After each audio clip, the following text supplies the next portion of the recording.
कक्षा 12 के सभी स्टूडेंट्स को मेरी गुड आफ्टरनून। 2 पार्ट हमारे एकदम कंप्लीट हो गए। हर पार्ट को एनसीईआरटी बुक के अकॉर्डिंग टॉपिक से टॉपिक लिखवाया आपको, और उस पार्ट के जैसे क्वेश्चन पूरे हो गए तो उसके बाद हमने उस पार्ट के इम्पोर्टेंट क्वेश्चन भी हमने देख लिए। पहला दूसरा पार्ट हमारा ध्यान रखना बच्चों 6 नंबर का पार्ट है, तो अच्छे से इसको याद कर लेना आप लोग। ज़्यादा हार्ड लेसन नहीं है, इजी है तो हो जाएगा। आज हम चलते हैं पार्ट नंबर 3 की तरफ। आज हम कौन से पार्ट की तरफ चलते हैं बच्चों? पार्ट नंबर 3 की तरफ। इसको भी अच्छे से समझ लेना और देख लेना और याद भी कर लेना। मेरी वेलकम टू @GV क्लासेस में आपका स्वागत है।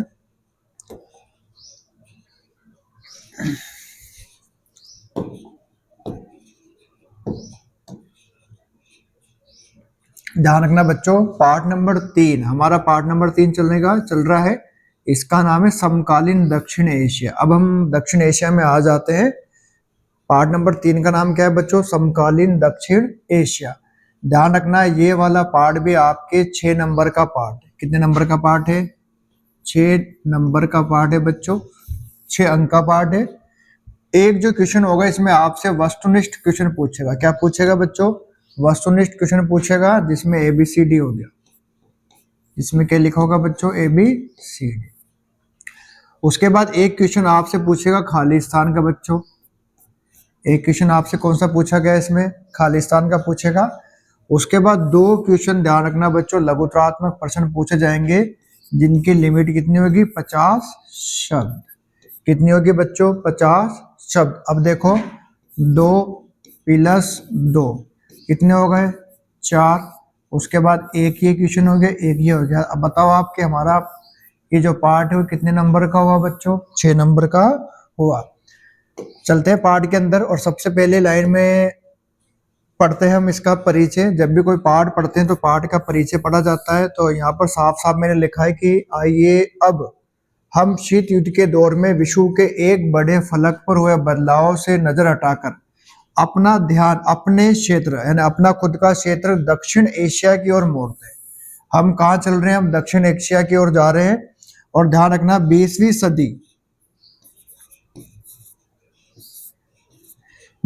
सदी के आखिरी सालों में जब भारत और पाकिस्तान ने खुद को परमाणु शक्ति संपन्न राष्ट्रों की बिरादरी में बैठा लिया, तो यह चित्र अचानक पूरे विश्व की नजर में महत्वपूर्ण हो उठा। इस क्षेत्र के देशों के बीच सीमा और नदी जल के बंटवारे को लेकर विवाद कायम है। मैं समझा दूं आपको कि जब 20वीं सदी है तो 20वीं सदी का जो आखिरी साल आया उस साल में एक देश था भारत और दूसरा देश था पाकिस्तान। इन दोनों देशों ने अपने आप को खुद को परमाणु शक्ति संपन्न राष्ट्रों की बिरादरी में बैठा लिया, यानी कि अपने अपने परमाणु परीक्षण क्या कर दिए बच्चों? स्टार्ट कर दिए। और पूरे विश्व की नजर में महत्वपूर्ण उठा। इस क्षेत्र के देशों के बीच सीमा, ध्यान रखना भारत पाकिस्तान के बीच में एक तो सीमा विवाद है। कौन सा विवाद है बच्चों? सीमा विवाद। उसके अलावा भारत पाकिस्तान के बीच में ध्यान रखना नदी जल का पानी या नदी जल के पानी को लेकर या नदी जल के बंटवारे को लेकर भी क्या चल रहा है? विवाद चलता है। नदी जल के बंटवारे को लेकर भी विवाद कायम है। उसके बाद देखो इस अध्याय में हम, ध्यान रखना बच्चों, इस अध्याय में हम दक्षिण एशिया के देशों के बीच मौजूद संघर्षों की प्रकृति और इन देशों के आपसी सहयोग को समझने की क्या करेंगे बच्चों? कोशिश करेंगे। और पहला जो हमारा काम का टॉपिक है वो है क्या है? दक्षिण एशिया। हमारा टॉपिक क्या है बच्चों? क्या है? दक्षिण एशिया।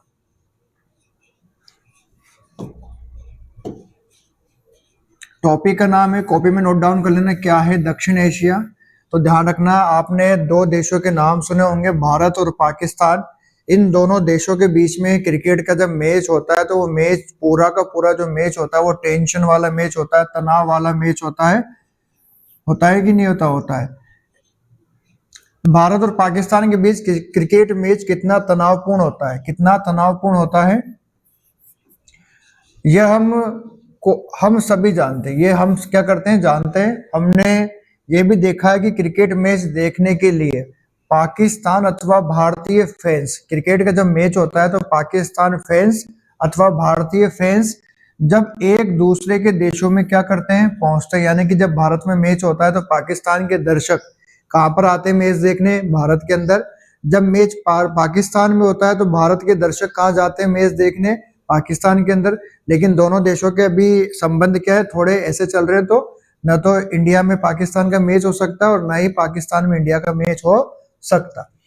तो ध्यान रखना, दूसरे के देशों में जब पहुंचते तो उनका बड़ा आदर सत्कार किया जाता है, गर्म जोशी से मेजबानी की जाती है। यही हाल ध्यान रखना बच्चों किसका है, दक्षिण एशिया का है। यही हाल किसका है, दक्षिण एशियाई मामलों का भी है। यह एक ऐसा चित्र है जहां पर सद्भाव और शत्रुता, आशा निराशा और पारंपरिक शंका विश्वास साथ साथ बसते हैं। अब ध्यान रखना, आप अब याद करने की चीजें आपके लिए, एक तो बांग्लादेश, फिर भूटान, फिर भारत, फिर मालदीव, फिर नेपाल, फिर पाकिस्तान और बाद में श्रीलंका को इंगित करने के लिए ध्यान रखना दक्षिण एशिया पद का इस्तेमाल या व्यवहार किया जाता है। तो टॉपिक का नाम हमारा क्या है, दक्षिण एशिया।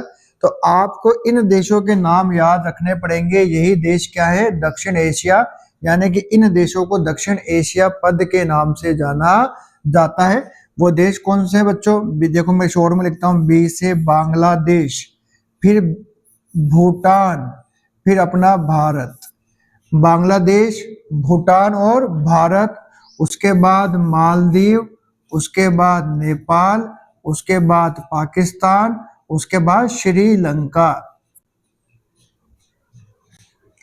तो ये शॉर्ट में बच्चों देखो, मैं लिखूं यहाँ पर, ये बी लिखा, फिर मैंने बी लिखा, उसके बाद फिर मैंने बी लिखा, ट्रिपल बी हो गया।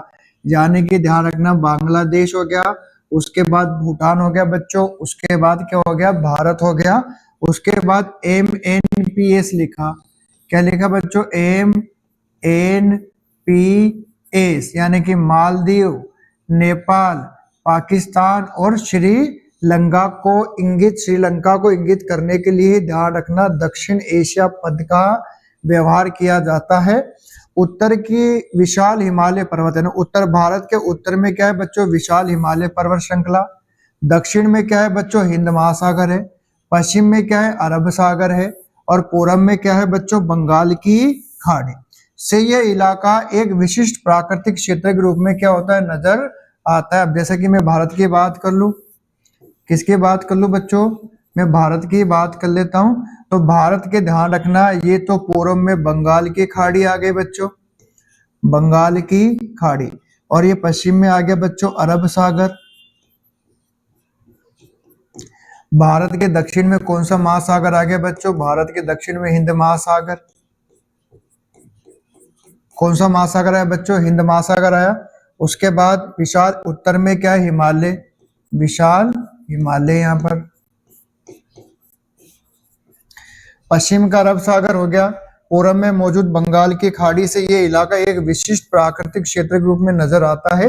एक बार आप इन देशों के नाम को याद कर लो, बांग्लादेश, भूटान, भारत, मालदीव, नेपाल, पाकिस्तान और श्रीलंका को इंगित करने के लिए ध्यान रखना बच्चों दक्षिण एशिया पद का व्यवहार किया जाता है।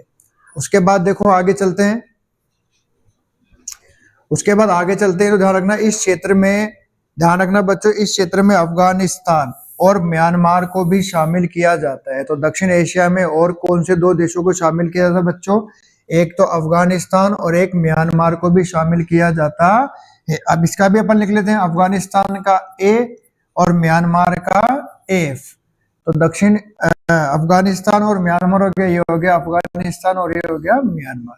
अब गिनते हैं इनको, 1 2 3 4 5 6 7 8 9, यानी ये 9 देश, ये 9 देश किस में आते हैं, दक्षिण एशिया में आते हैं। किस में आते हैं बच्चों, दक्षिण एशिया में आते हैं। इसलिए हम कहते हैं क्या है दक्षिण एशिया। तो जब आपसे सवाल पूछेगा क्या है दक्षिण एशिया, तो आप इन 9 देशों के नाम लिख दोगे ना, और फिर वही लिख दोगे उसके आगे कि इन देशों को दक्षिण एशिया पद के व्यवहार के लिए इस्तेमाल किया जाता है। पहला देश मैंने बताया बांग्लादेश, दूसरा भूटान, तीसरा देश है बच्चों भारत, चौथा देश है मालदीव, पांचवा देश है बच्चों नेपाल, छठा देश है बच्चों पाकिस्तान, सातवां देश है श्रीलंका, आठवां, पहले तो ये सात थे, पहले तो इन सात को ही जोड़ा गया था, उसके बाद में कुछ वर्षों में इन दोनों को भी जोड़ा गया, अफगानिस्तान को जोड़ा गया और म्यांमार को भी इसमें जोड़ा गया। उसके बाद आगे चलते बच्चों, इस क्षेत्र में अफगानिस्तान और म्यांमार को भी शामिल किया जाता है। ध्यान रखना बच्चों, चीन को दक्षिण एशिया का अंग नहीं माना जाता, क्योंकि सवाल आपको ऐसा देगा घुमा फिरा के, आप उसमें चीन को भी क्या कर लोगे, जोड़ दोगे, क्योंकि चीन भी तो दक्षिण एशिया में आता है, भारत का पड़ोसी देश है। जब भारत आ रहा है, नेपाल आ रहा है, भूटान आ रहा है, अफगानिस्तान आ रहा है, तो चीन क्यों नहीं आ सकता। लेकिन आप ध्यान रखना यहाँ पर कि बच्चों चीन को दक्षिण एशिया का अंग नहीं माना जाता, ये ध्यान रख लेना, इसमें चीन नहीं आता। उसके बाद पाकिस्तान और बांग्लादेश में, आगे चलते हैं, यहां तक हो गया, चीन को दक्षिण एशिया का अंग नहीं माना जाता। उसके बाद देखो बच्चों आगे,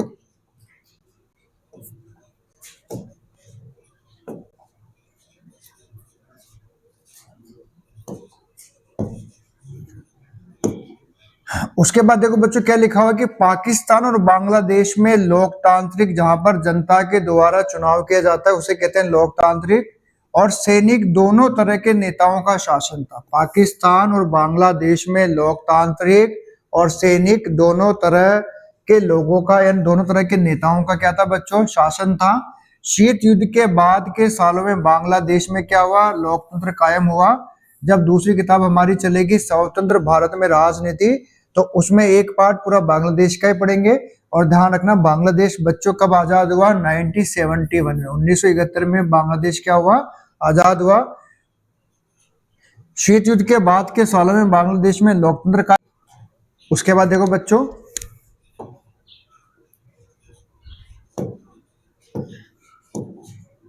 शीत युद्ध के बाद के सालों में ध्यान रखना बांग्लादेश में क्या हुआ, लोकतंत्र कायम हुआ। और बता दो आपको कि बांग्लादेश 1971 में आजाद हुआ। बांग्लादेश 1971 में क्या हुआ बच्चों, आजाद हुआ। इसके बारे में हम दूसरी किताब है हमारी स्वतंत्र भारत में राजनीति, वहां से इस बांग्लादेश के बारे में अच्छे से क्या कर लेंगे बच्चों, पढ़ लेंगे। उसके बाद ध्यान रखना पाकिस्तान में शीत युद्ध के बाद के सालों में लगातार 2 लोकतांत्रिक सरकारें बनी। कितनी सरकारें बनी बच्चों, लगातार 2 लोकतांत्रिक सरकारें बनी। शीत युद्ध के समाप्ति के कुछ सालों बाद पहली जो सरकार बनी बच्चों, वो बेनजीर भुट्टो के नेतृत्व में बनी। पहली जो सरकार बनी वो बच्चों बेनजीर भुट्टो के नेतृत्व में बनी। और दूसरी जो सरकार बनी, ध्यान रखना बच्चों, वो नवाज शरीफ के नेतृत्व में कायम हुई। कौन से देश की बात कर रहा हूँ बच्चों, मैं पाकिस्तान की बात कर रहा हूँ, क्योंकि ये दक्षिण एशिया का अंग माना जाता है।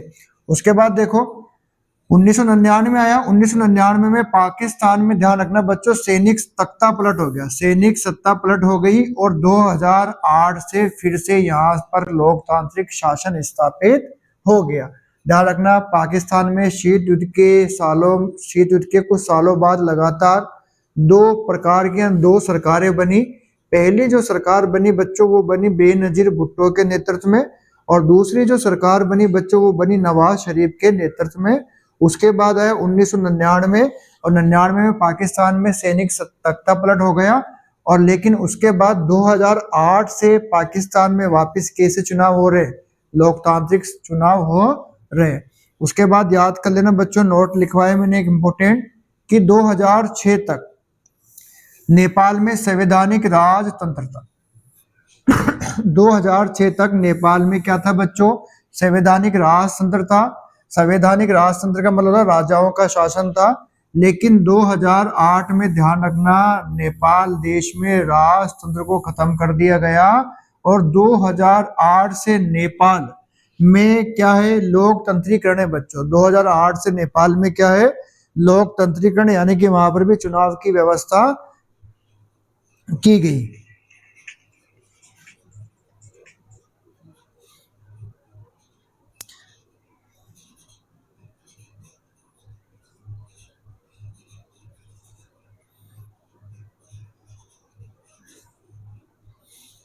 ध्यान रखना बच्चों, शीत युद्ध के बाद के सालों में बांग्लादेश में लोकतंत्र कायम रहा। यानी कि 1971 में बांग्लादेश आज़ाद हो गया। उसके बाद पाकिस्तान में 2 लोकतांत्रिक सरकारें बनी। पहली जो सरकार बनी बच्चों बेनजीर भुट्टो के नेतृत्व में बनी, और दूसरी जो सरकार बनी बच्चों वो नवाज शरीफ के नेतृत्व में कायम हुई। इसके बाद 1999 आया, और 1999 में पाकिस्तान में सैनिक सत्ता पलट हो गया, और 2008 से फिर से यहाँ लोकतांत्रिक शासन हो गया। उसके बाद नोट लिखवाए मैंने, 2006 तक नेपाल में राजाओं का शासन चलता था, संवैधानिक राजतंत्र था। 2008 में राजतंत्र को समाप्त कर दिया गया, और नेपाल देश में भी 2008 से लोकतांत्रिक करण की नीति या चुनाव की व्यवस्था शुरू की। उसके बाद ध्यान रखना बच्चों, दक्षिण एशिया के 2 सबसे छोटे देश, दक्षिण एशिया के 2 सबसे छोटे देशों में भी ऐसे ही बदलाव की बयार बह रही है, यानी बदलाव आ रहे हैं। भूटान ध्यान रखना 2008 में संवैधानिक राजतंत्र बन गया। भूटान 2008 में क्या बन गया? उसके बाद ध्यान रखना बच्चों, शीत युद्ध के बाद के सालों में बांग्लादेश में लोकतंत्र कायम हुआ, और बांग्लादेश ध्यान रखना बच्चों 1971 में आजाद हुआ। उसके बाद ध्यान रखना पाकिस्तान में शीत युद्ध के बाद के सालों में लगातार 2 लोकतांत्रिक सरकारें बनी बच्चों। पहली जो सरकार बनी वो बनी बेनजीर भुट्टो के नेतृत्व में, और दूसरी जो लोकतांत्रिक सरकार बनी बच्चों वो बनी नवाज शरीफ के नेतृत्व में। उसके बाद ध्यान रखना 1999 में आया। 1999 में पाकिस्तान में सैनिक सत्ता पलट हो गया, और 2008 से ध्यान रखना बच्चों फिर से यहाँ लोकतांत्रिक शासन क्या है? कायम है। उसके बाद फिर मैंने एक नोट लिखा है, 2006 तक नेपाल में संवैधानिक राजतंत्र था, और 2008 में राजतंत्र को खत्म किया गया, और 2008 से नेपाल में भी ध्यान रखना क्या लागू है बच्चों? लोकतंत्रीकरण की नीति लागू की गई। उसके बाद दक्षिण एशिया के 2 सबसे छोटे देशों की मैं बात कर लूं तो उन देशों में भी ऐसे बदलाव की बयार बह रही है। पहला जो देश है वो है बच्चों भूटान, और भूटान में 2008 में संवैधानिक राजतंत्र बन गया। दूसरा जो द्वीपीय देश हमारा बच्चों वो है मालदीव। 1968 तक सल्तनत हुआ करता था, 1968 तक सल्तनत हुआ करता था, लेकिन ध्यान रखना बच्चों 1968 में यह एक गणतंत्र बन गया, और यह शासन की अध्यक्षात्मक प्रणाली को अपनाया गया। याद कर लेना, मालदीव में शासन की किस प्रणाली को अपनाया गया? तो क्या लिखोगे बच्चों? मालदीव में शासन की अध्यक्षात्मक प्रणाली को अपनाया गया, अध्यक्षात्मक प्रणाली को अपनाया गया। उसके बाद आगे चलते हैं बच्चों। अब मैं बता दूं आपको अध्यक्षात्मक का मतलब क्या होता है, कि एक ऐसी लोकतांत्रिक शासन व्यवस्था, एक ऐसी लोकतांत्रिक शासन व्यवस्था जिसमें कार्यपालिका जो राष्ट्रपति, विधायक या विधायिका संसद से स्वतंत्र होती है, और राष्ट्रपति राज्य और सरकार का वास्तविक प्रधान होता है। राष्ट्रपति राज्य व सरकार का क्या होता है बच्चों? वास्तविक प्रधान होता है। उसे कहते हैं अध्यक्षात्मक प्रणाली। उसके बाद ध्यान रखना 2005 के जून में मालदीव की संसद में बहुदलीय प्रणाली को अपनाने के पक्ष में एक मशीन के द्वारा मतदान किया गया। मालदीव डेमोक्रेटिक पार्टी, इसको एमडीपी का देश के राजनीतिक मामलों में दबदबा है। एमडीपी ने 2018 में हुए चुनाव में जीत क्या करी बच्चों? हासिल की। आपसे पूछ ले एमडीपी का पूरा नाम, तो क्या लिखोगे? Maldives democratic party. उसके बाद आपसे पूछ सकता है एमडीपी कौन से देश की पार्टी है, तो आप क्या लिखोगे? मालदीव देश की पार्टी है। उसके बाद आपसे पूछ सकता है कि दूसरा दक्षिण एशिया के 2 सबसे छोटे द्वीपीय देशों के नाम लिखो। एक तो क्या लिखोगे बच्चों? भूटान, दूसरा क्या लिखोगे आप? मालदीव। उसके बाद आपसे पूछ सकता है कि नेपाल में राजतंत्र को खत्म किया गया, और 2008 से नेपाल में लोकतांत्रिकरण की नीति चालू की गई। उसके बाद आपसे पूछ सकता है कि पाकिस्तान में सैनिक तख्ता पलट पहली बार कब हुआ? तो याद रख लेना बच्चों 1999 में पाकिस्तान में पहली बार सैनिक तख्ता पलट हुआ, और 2008 से वहां पर क्या चल रहा है बच्चों? लोकतंत्र कायम है। उसके बाद आपसे भी ये पूछ सकता है कि पाकिस्तान में शीत युद्ध के बाद के सालों में लगातार कितनी सरकारें बनी? तो आपको ध्यान रखना है कि पाकिस्तान में शीत युद्ध के बाद में लगातार 2 सरकारें बनी। पहली जो सरकार बनी बच्चों वो बनी बेनजीर भुट्टो के नेतृत्व में, और दूसरी जो सरकार बनी वो नवाज शरीफ के नेतृत्व में कायम हुई। उसके बाद ये पूछ सकता है आपसे कि शीत युद्ध के बाद के सालों में बांग्लादेश में लोकतंत्र कायम हुआ, यानी कि बांग्लादेश कब आजाद हुआ, तो 1971 में बांग्लादेश क्या हुआ बच्चों, आजाद हुआ। उसके बाद आगे देखो,